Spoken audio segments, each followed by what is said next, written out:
We live in a constantly changing world where the speed of information is changing how we think and act and connect with one another.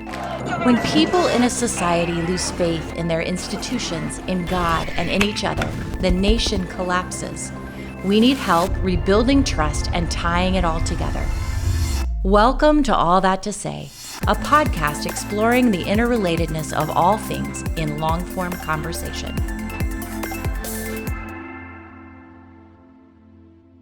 Welcome to All That to Say, and today it's my privilege to welcome Bob Dalton to our podcast. Bob, thanks so much for carving this time out because you're a guy who's got plenty of irons in the fire, so I know your time matters. Thanks for giving us some time. Thanks for having me. Well, that's what people say at the beginning of the podcast. We hope you say the same at the end. And right now you're talking to us from your home in San Diego, California. Is that right? That's correct. San Diego has some charm. That's just my experience, but that's not where you always lived. Where'd you come from? Yeah, I'm from Oregon, in a little town called Coos Bay. It's right off the coast and just a little fisherman town. Coos Bay, Oregon, that is your home place? I mean, I'm a Seattle guy, so I got that Oregon coast down, and Coos Bay is beautiful country, but then so is San Diego.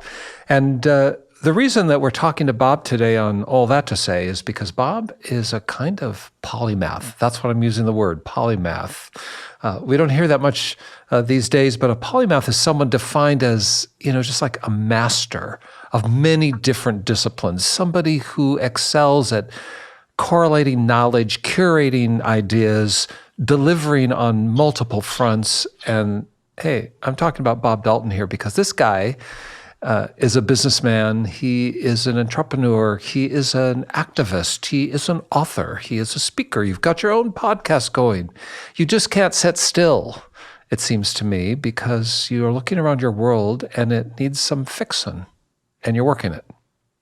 And I want to start talking to you, Bob, about your business, the thing that has really brought you to the attention of a larger audience, at least for me. I mean, you're in Forbes magazine. Forbes is featuring you. That's a threshold.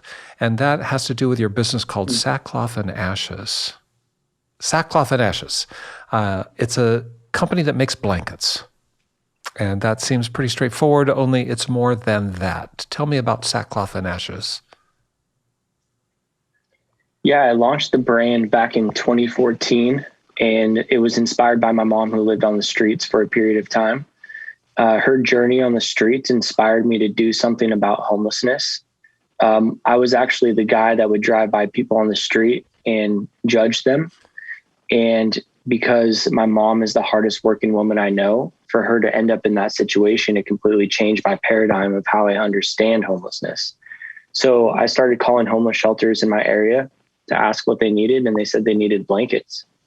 I was familiar with the one-for-one business model, and came up with the idea that for every blanket that I sell, I'll donate a blanket to a homeless shelter. And that quickly evolved into local homeless shelter. So not only do we sell a blanket, we'll donate a blanket to your local homeless shelter based on your zip code and your community. We wanted to give people an opportunity to make a difference down the street from where they live, because homelessness is something that we all have in our backyard. Oh, okay. What you have just said in a few sentences is the stuff of hours of questions running in my head. So let's start with your mom. You got involved in this because your mom was on the streets. She was homeless. And let me just say here that I have a son who has worked with organizations up in Seattle in the Pacific Northwest where he lives. And he got engaged in addressing this very big issue in urban America, not just in these United States, all around the world, but especially in this country. This big issue that's developed. And he would say to me, Dad, they're not homeless, they're people who live outside, because he felt like the word homeless carries a certain kind of baggage, and we project judgments on people who might live outside.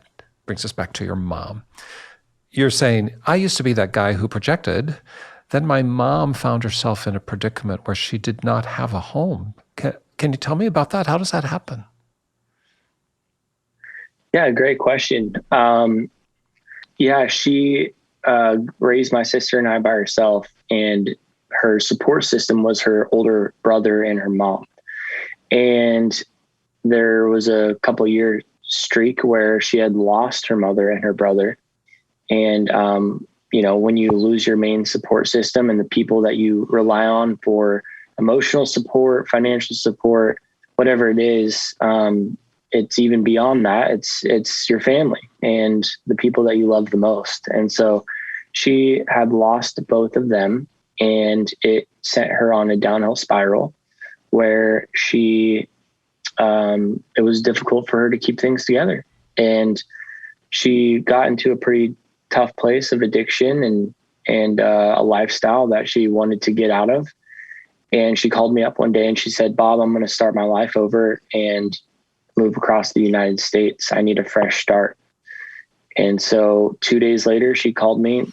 She sold everything that she had left on Craigslist, booked a one-way plane ticket from Oregon to Florida, packed a suitcase and 2 pairs of interview clothes, flew over to Florida. She thought her aunt would take her in, and she didn't. And she ended up sleeping on beaches and benches.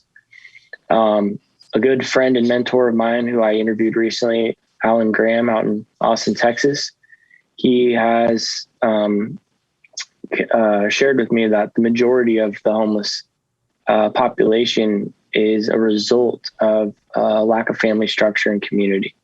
And so that's the situation that my mom found herself in. Lost a few family members, had other family members that could have helped. When I tried to help, I was on the other side of the United States trying to figure out what to do, trying to send her money, try to figure out how to fly her home. And at that point, she was on her own journey. And I just tried to be the best support that I possibly could in that time period. And for the next 4 years after that, as she worked her way back to health. How old would your mom have been in this kind of tumbling crisis? Give me an approximate age. I believe she was about 52. All right. And so as you've described your mom's journey and the circumstances that led to it, again, it's always more complex, isn't it, than just somebody made a bad choice, or that's what we want to believe sometimes, that people who live outside have fumbled the ball on their own and therefore there they are and so on. And it's a complicated weave. And as you discovered this reality with someone so important to you as your mom, that led you to want to problem solve. I think this is the polymath part of Bob. Are people made this way? Do you learn this skill? What? But you saw this problem and you started to think about, what can I do? Not just for my mom, but for the whole expanse of this crisis that is facing so many people on the streets today, which led you to Sackcloth and Ashes. And the one-for-one model, you say, something like a Tom's. If I sell one, I give one. That's the idea, right? Yeah, very similar. In 2014, Tom's had a massive shift. And that's the same year that I launched the company. A documentary came out about Tom's called Poverty Inc. And it showed the damage of what a one-for-one model could do by simply sending products overseas and potentially eliminating that need for, the jobs in the local economies in these certain areas. And so it wasn't a coincidence that during that same time period, as I'm sorting through the effectiveness of the one-for-one model, how to go about it accurately and effectively in a way where I could be bringing value rather than taking away value from a community. And blankets are a need of homeless shelters. And it was something that I felt like, the majority of homeless shelters in the United States could always use more blankets as they service the people in the community. So I had a lot of those types of things sorting through my mind when launching a one-for-one company, as it started to get a little bit of negative press in that same time period. But I felt like the answer was to make it local and to focus our efforts locally, give people the opportunity to do something locally. And that's what I have, that's what is evolved into me dedicating the rest of my life to the mission of supporting and encouraging and inspiring people to take action on a local level. And the blankets, one blanket for a homeless shelter for every blanket that you sell. These blankets are high quality blankets. I mean, the term blanket can cover a whole lot of product. These are really high end, I'd call them, blankets. And I've looked online. I'm telling you, there's going to be one of your blankets in my house, I promise, because I just know that my wife is going to love this, and I'm all in for your ambition. But talk to me about that. How you decided to do a blanket, but what kind of blanket and why this high-end blanket, and how does that work to achieve relief for people who are homeless? Mm-hmm. Yeah, well, first of all, I'm disappointed that my team hasn't set you one yet. No sweat. So, I'm buying it. That's a side conversation. We started with, I started with a sewing machine and a roll of fabric from Joann's. And I tried to learn how to sew and realized very quickly that I'm horrible at sewing. So I hired my first seamstress in my community named Tammy. Tammy started making blankets for us, and we caught an early break. 5 months into it, I got an email from Instagram, and Instagram said, "Bob, we love your story. We love what you're doing. We want to feature you on Instagram's Instagram account." And at the time they had 42 million followers. And so that made me, they posted about us the day before Black Friday. And so that made me it forced me to find other blanket sources other than having Tammy make all the blankets. And so found a great manufacturer in Italy, making fabric from recycled fabrics and on jacquard looms. And all of the fabric gets made in Italy and gets shipped to our production hub in Oregon, where we cut, sew, label, and polybag all of the product. And we hire refugees to help with all the sewing now in our area. And so, the blankets are extremely high quality. At one point, Italy made 80% of the fabric in the world. They're fabric experts, passed on for generations. They're amazing people. We have an amazing community over there. And and then as far as the donation blankets, we really try to engage with the organizations that we're donating to figure out exactly the types of blankets that they need. You know, we didn't want to go about it naively and think, okay, these nice cotton and wool blankets that shelters need them. We were able to discuss with the shelters, many of them, and figure out exactly what they need. High volume and high turnover shelters need fleece blankets so they can wash them every night to prevent bed bugs. So high volume, high turnover shelters, we send fleece blankets. And then men's and women's programs where people are in programs longer than, a night, maybe up to a couple weeks or a month where they don't have to wash them every day. We'll send the same ones we sell on our website, the cotton and wool blankets. And so we've even developed a blanket specifically for kids in foster care and working on creating a specific blanket for relief efforts. And so we're really trying to be specific and strategic on the types of blankets that not only do we sell, but the ones that we donate to organizations around the U.S. and beyond. They're just beautifully done and conceived. I just have to talk to you about the design. I mean, the whole idea of Sackcloth Ashes is so cool. I mean, it all makes sense. But for the consumer, for someone who is just looking for a blanket that is going to do the job and have some style, what you've got offered is a whole palette of design options. I mean, everything from kind of earth tones to bright colors to what I would describe as almost Native American design motifs to geometrics to, flowing fiber. I mean, there's something going on with you, Bob, that's back to the polymath. It's not just about a blanket. It's about a blanket with style. How do you come up with the patterns? And do you have a team that's designing or watching the market to say, man, right now, these kind of Pacific Ocean blankets are going to be the thing? Yeah, no, it's a great question. Well, we obviously evolved from just black fleece fabric from Joann's and was really early on, I was pre-selecting designs from Italy that they already had made. Mm-hmm. And many of them were those native inspired types of designs. And in 2018, 2019, I started meeting with some of the people in the Native American community, and they said, hey, these designs could be offensive to our community, and culturally appropriating and keeping resources from the Native community, because you're selling these designs. And so I quickly had a conversation with my team, and we decided to discontinue all of our native inspired designs, in which 8 of our 10 best-selling products were those blankets, and discontinued them within the next 6 months after that.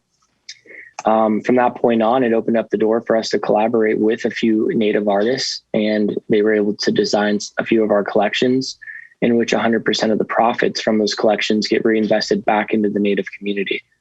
And so I felt really strongly that we needed to make that decision, not to avoid punishment and not to be rewarded, but to do the right thing. That was, at the end of the day, really striving as a brand to do the right thing in every area that we possibly can. I believe that sent us in a direction to get even more creative as a team. And since then, our team, a very small design team, has designed every collection on our website, with the exception of the native blankets. And they do an exceptional job understanding where the market's at, what's relevant, what's going to be relevant, and really creating specific product based on the collaborations that we have. But I'm very, very proud of our team. And the goal from the beginning was always to build a quality brand that happens to help the homeless, rather than to help the homeless in hopes that we build a brand. And there was a difference in that. Mm-hmm. We're not a charity. We are a business at the end of the day, and we wanted to create a high quality brand, build a platform, gain influence and credibility, and then make a difference. And I believe that's the most effective strategy. And so you are a for-profit company, and it's turned out to be profitable. Correct. Is that fair? Yeah, it is. You may not know this history, or most people don't care. Or maybe I'm a kind of, trivia buff, but J.C. Penney, one of the great retailers in American history, was founded in Wyoming by a guy named James Cash Penney, but he named his store the Golden Rule Store because he was a man of faith in those days, and he believed that the best business would be one that was treat other people the way you'd like to be treated. And of course, J.C. Penney became this huge operation long after J.C. Penney originally died and passed on. All I'm saying here is that there's a certain profitable power in caring about and thinking about the impacts and the outcomes of your business at every step. And what I'm hearing you describe, Bob, is so extraordinary, because you're describing an enterprise that at every level, whether it be the design or the fabric or the profit or the proceeds or the object, it all weaves together to what makes a better place for all of us. And now, you don't have to respond to that. That's my summary, but it's really impressive, Bob. Thank you for just doing it that way.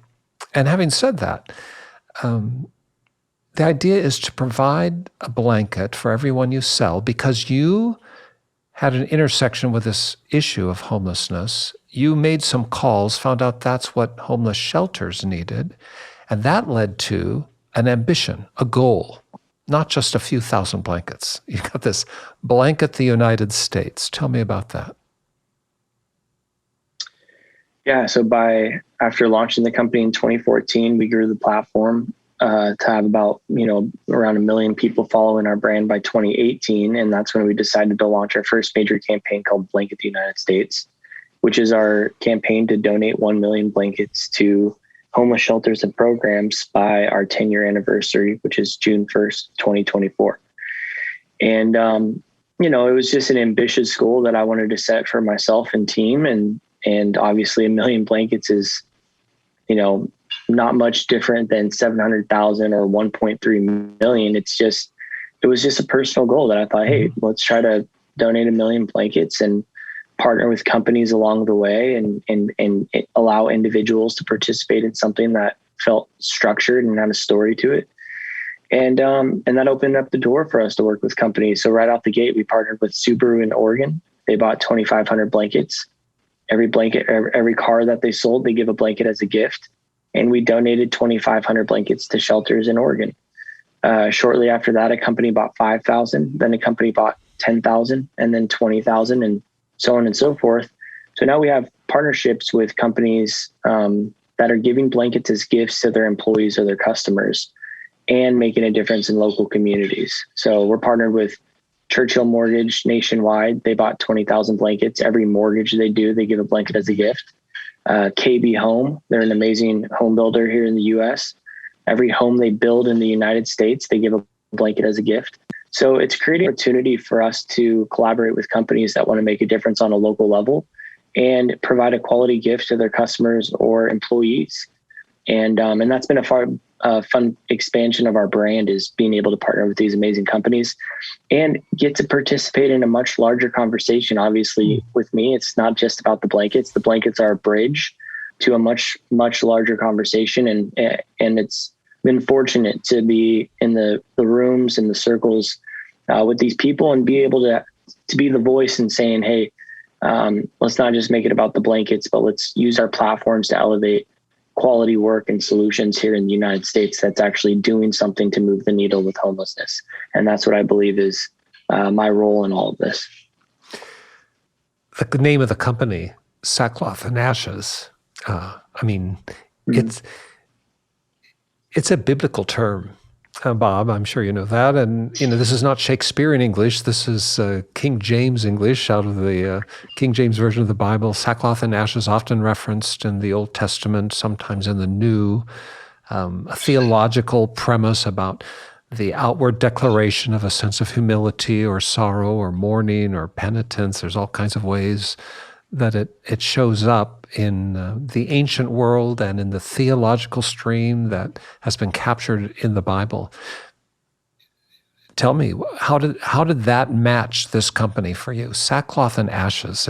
I'm going to guess there's a lot of people you talk to who've heard of that phrase. They have a sense of it. Some people might have a more deep dive into where that comes from. What does it mean to you?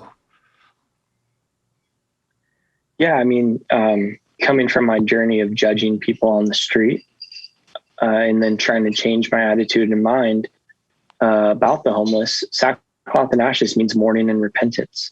So the whole concept of it was every time somebody wraps themselves in a blanket, it symbolizes mourning over the homeless population and repentance by contributing to a homeless shelter in their area. Obviously, this is a journey of mourning and repentance for myself. But I do believe as a nation, specifically the people that have the ability to buy our expensive blankets, they're on their own journey of figuring out where they're at with this homeless problem. And, my hope is, without even people knowing, is that these blankets symbolize something that's much deeper than just having another product in your house. But it symbolizes a changing of the mind and a changing of perspective of something that I feel like is desperately needed right now. Do you find that when you're developing a partnership with a business like a car dealership or a home builder or a mortgage company, that they ask about that they ask about the name of the company? Not often, honestly. It's kind of a mysterious enough name to where it is what it is. And, that's right. But when they do, I'm honest with them. I'm on a journey of changing my perspective on the issue of homelessness. And more often than not, leading with honesty in every area right now is something that a lot of people relate to. They've felt. More people than not can relate to judging people on the street. And so, yeah, I think that it speaks to a universal audience right now. And so religious or non-religious, and technically it's ancient Jewish symbolism. So it's more of a particular tradition of meaning than it is attached to some sort of a religious aspect. But yeah, I'm just usually open, with them and say, hey, yeah, this sackcloth and ashes is in the New Testament, it's in the Old Testament. But at the end of the day, this is the meaning of it. And this is why I named the company it. I'm trying to change my mind. And you're changing your mind, and you're changing the mind of people who may buy the product, even though they may be unawares. I just really want to say, Bob, I'm a guy who's got a little bit of that mystical going on. I think there's something there, even as you've described, even if a person may not have the whole story unpacked for them. There's something about the touch and the feel and the embrace, the clothing of the blanket, that you just cannot know where that might lead someone to think and to reconsider or to process. And I just want to applaud that. I think there's some real merit to the whole concept, in addition to the obvious tactile relief of a blanket in a place where someone doesn't have one. As you're doing this, you really emphasize the locality of it. The one-for-one model you've described is for you working because it's really focused on a community. My guess is if it's a car dealership in Oregon, the blankets are going to homeless shelters in Oregon. If it's home builders in a particular part of the country, it's that neighborhood. As you said, you tie it to the zip code of the purchaser. Do you see that? Do you see outcomes, or do you get stories back, or do you see fruit, to borrow another biblical term, as it were, from that focus on the local need? Does it build? Help me look this way. Yeah. Do you see fruit coming from it? And do you think that people who live in a community are thinking, you know what, I'm going to do this because it helps my town? I'd like to hope so, but it's become a big part of my work in that being able to donate so many blankets. It's opened up the door for me to go visit a lot of homeless shelters and programs in the United States and do what's called a blanket drop, where I go with a couple of folks from my team and actually pass out blankets in person and get to invite executives from companies or, people that have platforms and celebrities in the area that want to come and join. And the blankets, as I said, they're a bridge that's getting me connected to people doing the real work. Providing blankets to homeless shelters and programs is admirable, but it's not moving the needle when it comes to homelessness. So the blankets have gotten me connected with the people who are actually doing the work on a local level. And more often than not, I walk away and think, how do people not know about that work? With the media so filled with, issue-focused content and fear-driven media, there's an amazing amount of things that's going on in our communities that a lot of people don't know and they're not aware of. And so over COVID, all my travel stopped and I was able to reflect on that. And two things stood out to me. One was a lot of people want to make a difference and they don't know where to start. And there's a lot of organizations that desperately need awareness and support. And there's this interesting divide between people that want to do something and organizations that need something to be done right in their own backyard. And so I worked for the last 18 months or so constructing a website called Love Your City. And the website's loveyourcity.org. And people can look up their city on the website, and we'll show them the grassroots organizations in their community and give them the opportunity to donate or fill out a volunteer form and actively get involved. And over time, as we build Love Your City, it's not just getting them connected to local organizations, but I want to help educate them on what those organizations are doing.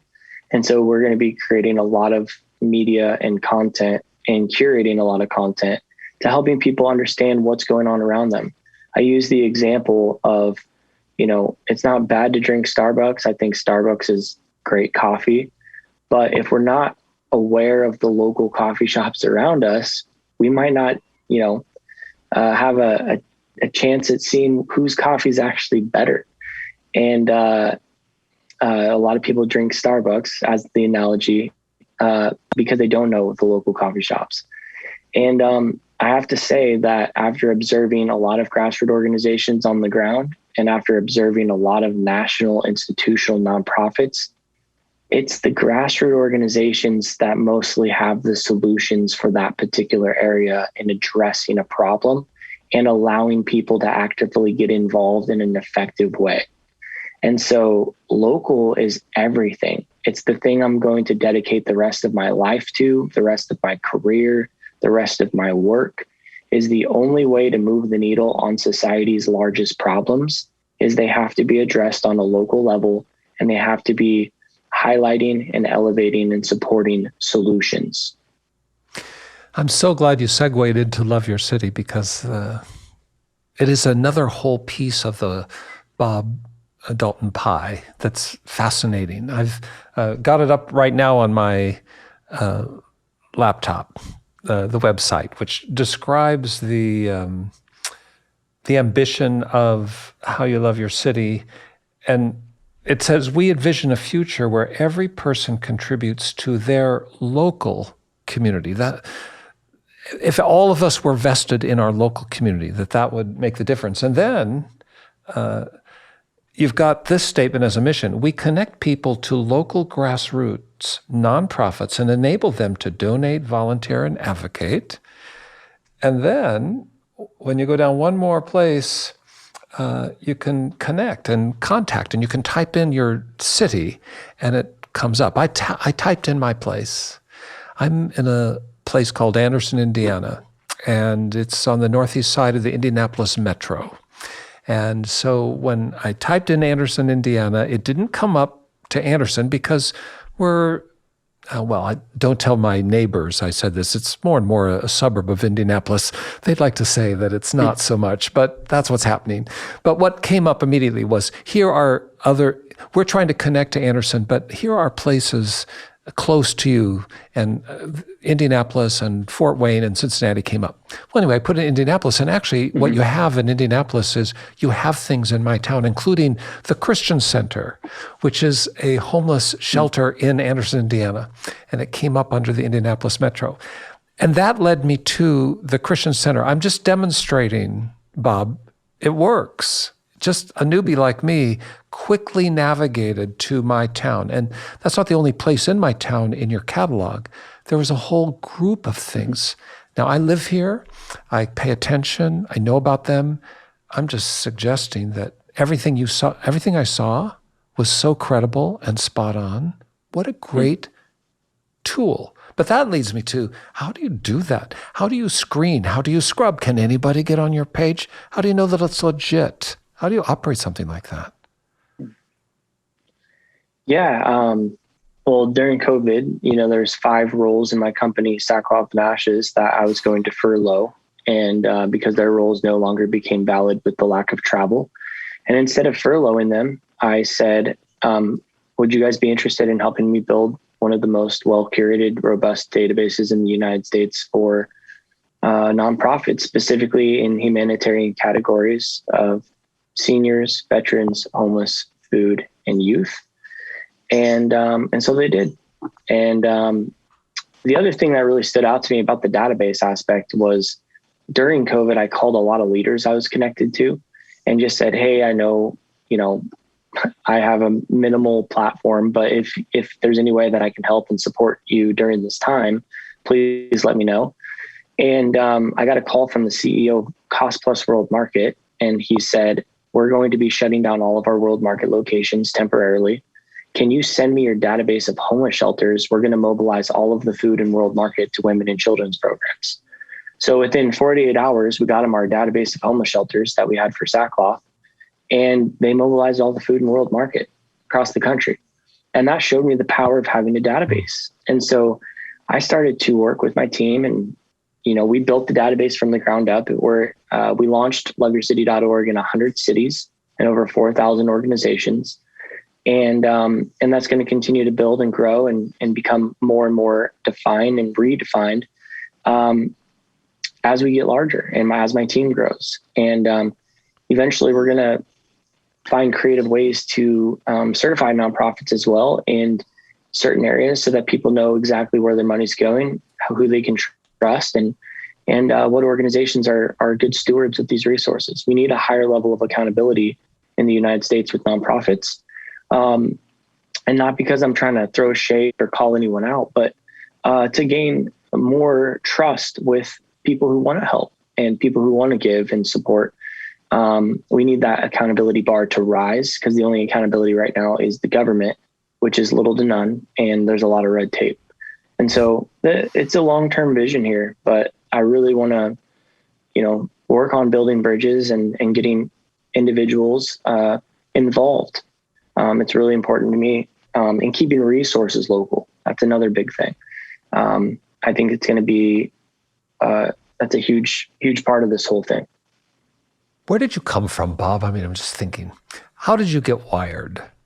So you're seeing problems, you have this entrepreneurial spirit, and many people have that kind of ambition and that natural proclivity to problem solve, to create, to launch. You do that, but you have a deep, deep passion for making life better, for making this world better. Is that something you grew up with when you were a kid, where you think, someday I'm gonna change this world, or I can't wait to create my own business. Other people are going to follow me down a road to some cause. Is that something that you remember growing up, or when did you switch on to developing and building things like this for the common good? Yeah, I grew up single parent home.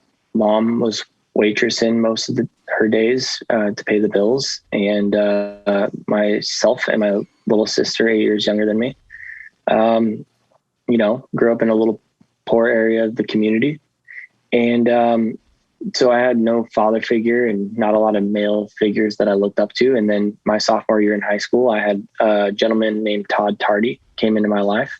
He was a young life leader, about 35 years old, and he went to our games. He'd work out with us after school. He invited me over to his house for dinner with his family. And he just took a huge interest and invested a lot into me and in all my peers. And it changed my life. He was the one who really demonstrated the love of God, how to love his community, how to love his family. And he was the first male figure in my life that I looked toward and said, I want to be like him when I'm older. And so, he taught me some really, really basic things. The things that stood out to what Todd instilled in me was he'd take us to breakfast every Friday morning, and he would talk about how we need to serve people. And, when you walk into the school, don't just open the door and rush in, but look behind you, see if there's anyone coming, hold the door open for them. Just basic acts of service, care for people. When I was a senior in high school, I sat down with him at a coffee shop and said, Todd, I want to be a leader. He said, you already are one. And he was the first person to speak that over me. He gave me my first opportunity to speak on a stage, where I fell in love with the art form of crafting a message and delivering a message, which I do often still today. And I think from that point on, it was a no-brainer for me. I wanted to dedicate the rest of my life to serving people and finding creative ways to care for people in my community. So it changed the trajectory of my life, that one relationship, that one example. And you can't underestimate you investing in people, especially young people, showing them an example of how to live and loving them where they're at. And it changed my life. And so I attribute a lot to those early days. It's an extraordinary testimony that is so inspiring, because all of us have the capacity, don't we, to speak into someone else's life just like Todd spoke into yours. We just don't think about it, or we don't do it, or we're too busy, or we don't think it matters, or nobody would want to listen to me. But you've just identified, talk about locality, where you live right now, who's Exactly. Who's in the neighborhood, or who's at the restaurant, or who's on the ball field. Somebody is looking for somebody to care for them and believe in them and call the best out of them and help form them. And that's what happened to you. And here you are doing the same, which is a great segue into a book you've written. I mean, you have written a book for children called Everyone is Someone. And the theme of this book seems to me to be about the value of loving people, that everyone has merit, everyone has worth, And no matter what the circumstance or what our prejudgment might be, there's something inside of them that is worthy of our love and respect. Tell me about the book. Where did it come from and why? Yeah, I mean, the simple answer is I had it on my bucket list to one day write a children's book. And one night, randomly, I woke up at like 3 a.m. and subconsciously thought, no matter how big, no matter how small, everyone is someone, we need to love all. And I thought it was a catchy kind of rhyme. And I grabbed my phone, wrote it down, and then I just wrote the rest of it in kind of a stream of thought. And then I woke up in the morning, was looking at the poem, didn't feel like it needed any changes, and thought, what type of medium am I going to share this particular message? I felt like it was a special message that kind of came out of nowhere. And so thought, hey, here's my opportunity to cross something off my bucket list and put it in the format of a kid's book. I thought it would be really kind of a creative idea to do that. Reached out to a couple people, asked if they knew any illustrators or artists, and I got connected to an amazing artist named Ritchie Collins in Scotland, and had a phone call with him. And one phone call was all it took. He said, I love the project. I want to hand paint every single page. And so he hand painted on canvas every page in that book. Took him 8 months. And it's a really special project and something that I hope to be able to dedicate more time to in the next few years, because I really do want to bring that message to as many kids as possible. I get videos all the time of kids memorizing the book and the parents laughing and saying, my kid doesn't even know how to read. And I really do hope that it's kind of an anthem for this next generation, is that everyone is someone, we need to love all. And despite, the differences and the disagreements and the ways in which we're different, we need to love all. And that's the hope. And I think being able to speak that over the youth is a extremely important message, and just as much so for parents. But I think there's a bright future ahead if we can get hundreds of thousands of kids memorizing a message like that. Well, the book is beautifully illustrated. I will say that. I've looked it over. Bold colors. Just while the art is straightforward and direct, you want to stare at it some more. You don't just flip through the pages. And the content does have a certain rhyme and rhythm to it that makes it easy to digest. I have right now, as I'm talking to you about it, in my mind I see, no matter how dirty, and there's a picture of a child digging in a hole of dirt.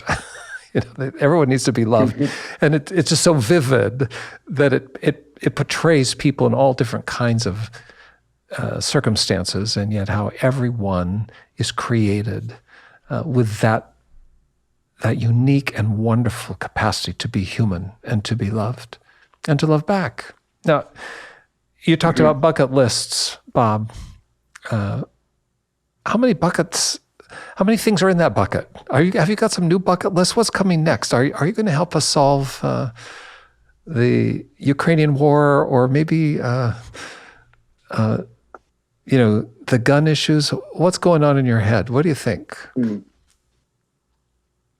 Yeah. Well, I'm not an expert in anything. I'm definitely not the one out there solving anything. I feel like my role in all of this is to find the people who are doing good work around the world and use my platform and everything I possibly can to elevate their voices.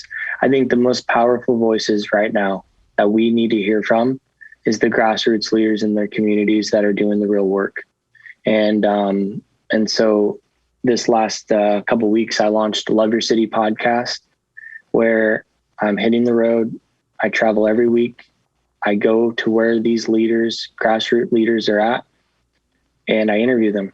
And I am spending about 80% of my time, 20% of my time on Sackcloth and Ashes, 20% of my time on the foundation, Love Your City, and I guess 60% of my time is spent on the podcast.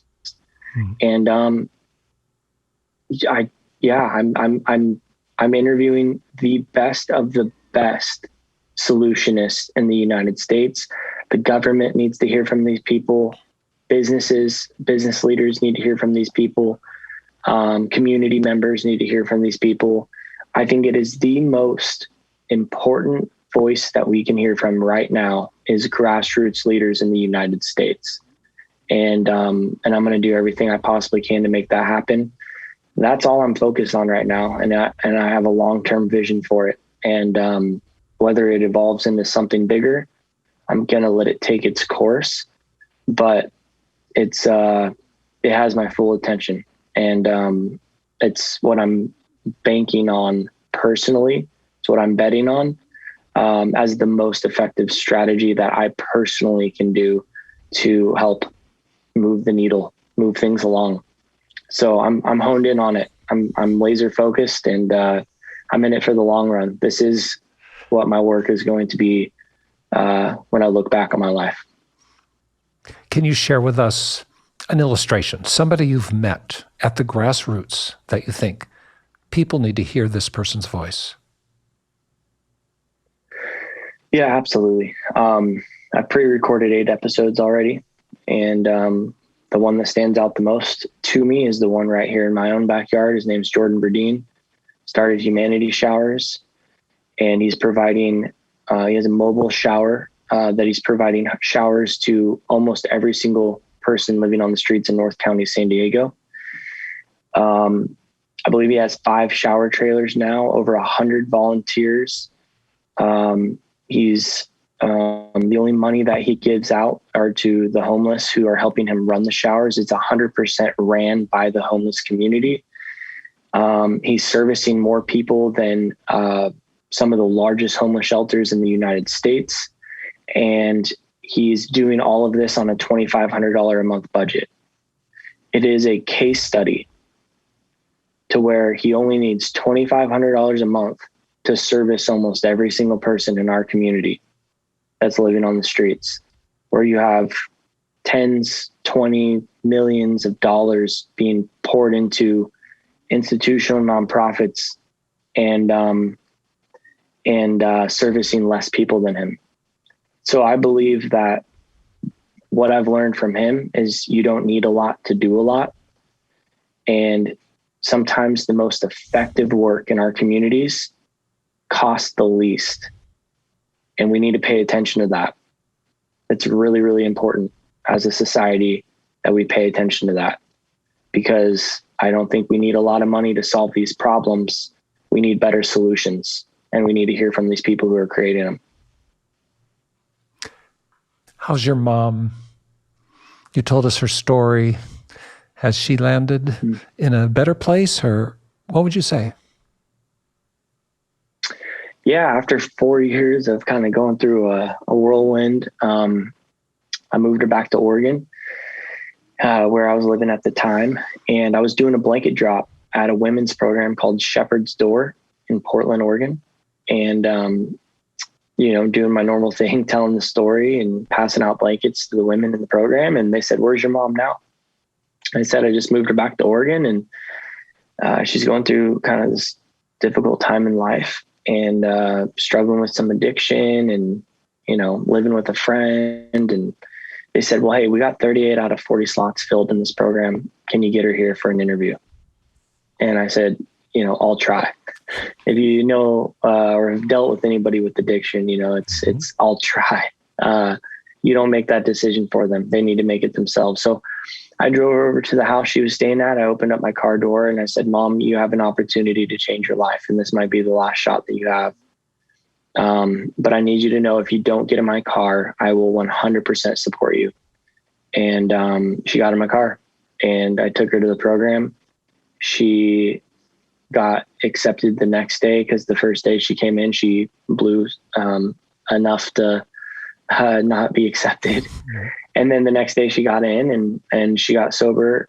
Now she's 3 years sober, and she's on staff working for that organization. She's healthier than I am, mentally and physically. She is doing incredible, has a great community around her. And I'm extremely proud of her. And I'm really excited to see kind of what happens next in her life, what's ahead. Well, I'm a guy who thinks that those outstanding qualities you've just described in her capacity, her willingness to tackle her challenges and how she's now flourishing and helping others, that's you, Bob. There you are. You are also bearing witness to something in that gene pool, something in that line that has the capacity to do great good. You're a person of faith, Bob. I mean, Young Life is a great ministry that you've mentioned. It helped intersect with you and turn you around. You've got a company called Sackcloth Ashes. You are doing the work of what I would say is kingdom work. How do you relate to, or let me go back, even your book. Your book, You Awakened in the Night, and you had a verse by that, a poem, a rhyme that had gripped you and had fallen into your head and heart, and now there's a book that captures it. These things, to me, suggest the voice of God or the prompt of heaven. Do you sort your ideas out this way, and how do you live with that? Or what would you say to someone else? Say, man, I wish I could think that way, or hear that way, or be prompted that way. Yeah, I mean, my faith has had I have to say, any life of an entrepreneur is a life of faith. To be able to be in this type of business where you're throwing yourself into the newness of every day and really trust in the process, and many times kind of at the end of your rope in many seasons thinking, how am I going to pull this off? That is the life of faith. And it's been stretched, very much so, in building, being a part of building, Sackcloth Ashes and Now Love Your City. And I want to live a life where I don't know what's going to happen next. And that to me is like the epitome of me surrendering to something bigger than myself and trusting that things are going to work out for the good. And, being willing to risk it all, being willing to give it up.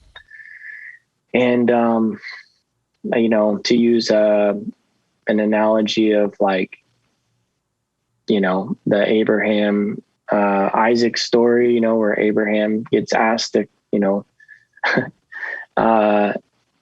to kill his son. And it's an extremely gory, gruesome story. And he's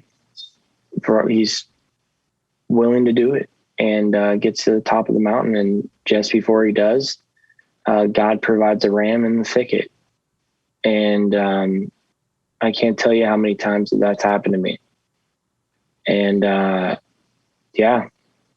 going through seasons as we speak of being willing to risk it all and have my hand in the air, so to speak, and God provides a ram in the thicket. So that's the life of faith for me. I'm constantly in a place of trust that this is all going to work out. And if it doesn't, that trust that that's the way that God would want it for me. Sackcloth Ashes is not my baby. It's not something that I'm attached to. It's something that I'm leading and that I'm responsible for in this season of my life. And I'll continue to lead in whatever God wants me to lead for as long as he wants me to lead. And that's just the reality of it. And I'm committed to that. Risk is everything. Nothing worth having is ever achieved without taking big risks. As you were talking, I was just thinking about an important moment in my own life some years ago where I felt like I should take a risk, take a big chance that would have huge impacts on me and my family and a lot of other people that I cared about. And I was afraid. And in a very desperate hour, trying to figure it out, resisting taking the risk, and at the same time knowing that if I didn't do that, if I didn't assume the risk, I'd lose life. And in that moment, I just really felt like the Lord impressed upon me, don't ever hold on to anything so tightly it would cause you to disobey me. And why not risk them for a greater good? There you are, Bob Dalton. You're risking for the greater good. All that to say is a podcast that tries to introduce ideas and have solid conversation, authentic and legitimate conversation about life and the way of life and the way of life of Jesus. And here you are. You've brought us so much to think about.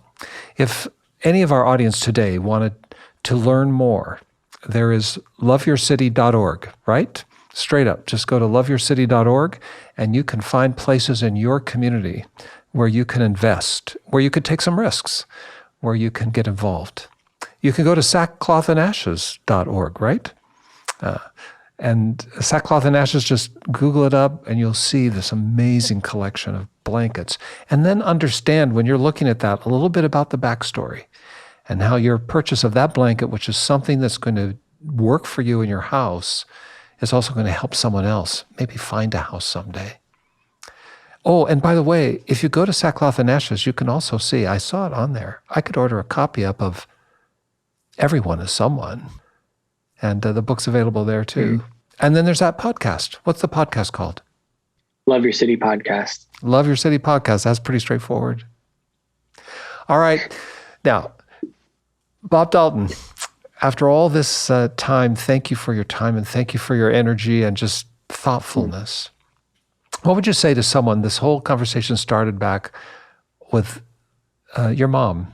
She was found herself on the streets. In addition to buying a blanket from Sackcloth and Ashes, that's going to do something. But what would you say to this audience today who may pass by people who appear to be homeless or are living outside or aren't fitting into the conventional box?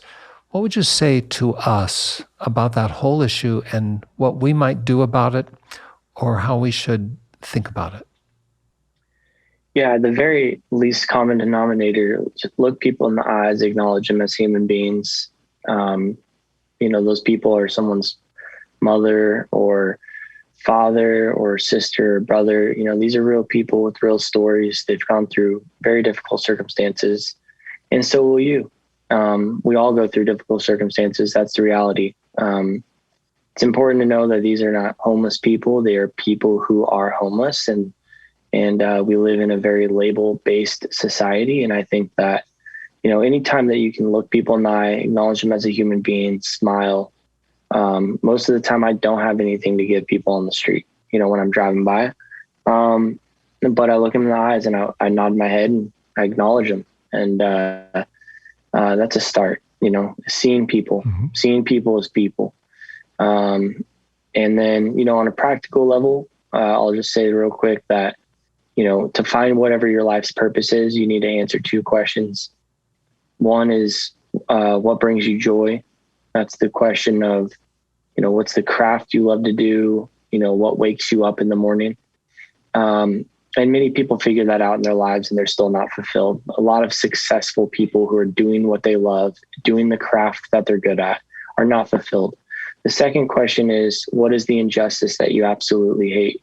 That could be connected to your childhood. That could be connected to something that you've seen in society, but something that that's the question where you lose sleep at night.